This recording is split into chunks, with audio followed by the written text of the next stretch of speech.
از ازل تاجیک بود، هم قسمتی علم و کتاب.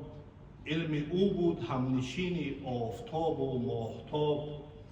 ماندگان چون آدم و هوا بر روی این زمین، می نمود با عالم مقصود معنی انقلاب. از اوستا، از کیان، از مخزن علم قدیم، بار اول در زمین تاجیک کرد کشف حساب. از ازل از باستان تاجیک میخواند داستان، داستان نور آتش، مشت خاک و باد و آب. مصر و روم و هند و ماچین، چین و هم ملک عرب، جمله از تاجیک می بردند سواد و هم ثواب.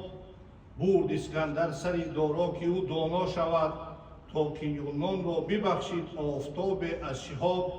ساختند از پیکر تاجیک صدها پیکره، تا که تاجیک را کنند خلوت پرستی صد عتاب. از بخارا تا به خورشید، هم ز بغداد تا به ما، نقش سامانی به هر بحر سوال بودی جواب. سلجوقی، تاتار و هند و ترک و رومی در عموم، پیش تاجیک بود قطره یا که گرد از تراب. تیغ سینا لفظ مولانا جهان تسخیر کرد، شعر بیدل برکشید از چهره عالم نقاب. تا جهان باقی است تاجیک است با علم و ادب، علم اگر بحر است تاجیک در سراب او میراب. تشکر.